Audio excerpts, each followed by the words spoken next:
ଜୟ ଜଗନ୍ନାଥ। ନମସ୍କାର। ମୁଁ ତପନ ଡାଇଜେଷ୍ଟକୁ ଆପଣଙ୍କୁ ସ୍ୱାଗତ। ଜାଣିବା ବୃହସ୍ପତି ମହାଗ୍ରହଙ୍କର କର୍କଟ ରାଶିରେ ଗୋଚର ଓ ସେହି ସମ୍ପର୍କିତ କିଛି ତଥ୍ୟ। ବୃହସ୍ପତି ମହାଗ୍ରହ ଯୁଗ ପରିବର୍ତ୍ତନର ସଂକେତ ଦେଇଥାନ୍ତି। ବୈଦିକ ଜ୍ୟୋତିଷ ଶାସ୍ତ୍ର ଅନୁଯାୟୀ ଗ୍ରହ ଜଗତରେ ବୃହସ୍ପତି ମହାଗ୍ରହ ସବୁଠାରୁ ଅଧିକ ଶୁଭପ୍ରଦ ଗ୍ରହ। ପୁନଶ୍ଚ ଜ୍ୟୋତିଷ ଶାସ୍ତ୍ରରେ ବୃହସ୍ପତିଙ୍କୁ ଦେବତାମାନଙ୍କର ଗୁରୁ ଅଥବା ଦେବଗୁରୁ ରୂପେ ଗ୍ରହଣ କରାଯାଇଅଛି।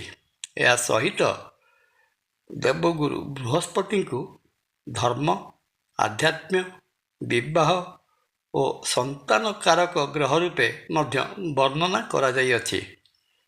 ନୈସର୍ଗିକ ଶୁଭ ଗ୍ରହ ବୃହସ୍ପତି ଦ୍ୱାଦଶ ରାଶିଚକ୍ରକୁ ଏକଥର ପରିଭ୍ରମଣ କରିବା ପାଇଁ ପ୍ରାୟ 12 ବର୍ଷ ସମୟ ନେଇଥାନ୍ତି ଏବଂ ଗୋଟିଏ ରାଶିରେ ପ୍ରାୟ 1 ବର୍ଷ ପର୍ଯ୍ୟନ୍ତ ଅବସ୍ଥାନ କରିଥାନ୍ତି। ତେଣୁ ବୃହସ୍ପତି ଗୋଚରରେ ଗୋଟିଏ ରାଶିରୁ ବାହାରି ସେହି ରାଶିକୁ ପୁନର୍ବାର ଆସିବା ପାଇଁ ପ୍ରାୟ 12 ବର୍ଷ ସମୟ ନେଉଥିବାରୁ ଗୋଟିଏ ଜ୍ୟୋତିଷୀୟ ଆପ୍ତବାକ୍ୟ ପ୍ରଚଳିତ ରହିଥାଏ ଯେ ଜଣେ ବ୍ୟକ୍ତିର ଭାଗ୍ୟରେ ପ୍ରତି 12 ବର୍ଷରେ ଥରେ ପରିବର୍ତ୍ତନ ଆସିଥାଏ।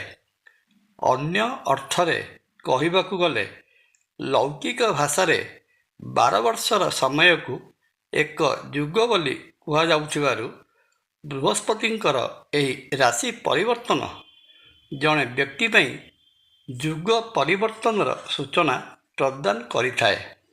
ଚଳିତ ଜୁନ ମାସ 2 ତାରିଖ ଦିନ ବୃହସ୍ପତି ମିଥୁନ ରାଶିରୁ ବାହାରି ନିଜର ଉଚ୍ଚ ରାଶି କର୍କଟ ରାଶିରେ ପ୍ରବେଶ କରିଛନ୍ତି।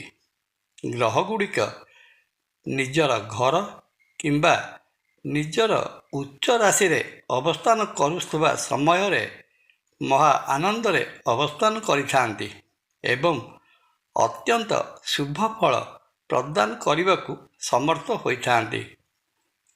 ପରବର୍ତ୍ତୀ ସମୟରେ ଅଥବା ଆଗାମୀ ଏପିସୋଡ୍ ମାନଙ୍କରେ ବୃହସ୍ପତି ମହାଗ୍ରହଙ୍କ ସମ୍ପର୍କରେ ଅଧିକ ତଥ୍ୟ ଜାଣିବା ସହିତ ବୃହସ୍ପତି ମହାଗ୍ରହଙ୍କର ଆଗାମୀ 1 ବର୍ଷ ପର୍ଯ୍ୟନ୍ତ କର୍କଟ ରାଶିରେ ଅବସ୍ଥାନ କରିବା ସମୟରେ ରାଶିଚକ୍ରର 12 ଗୋଟି ରାଶି ଉପରେ ଏହାର କିପରି ପ୍ରଭାବ ପଡ଼ିବାର ସମ୍ଭାବନା ରହିଅଛି ତାହା ବିସ୍ତୃତ ଭାବରେ ଜାଣିବା।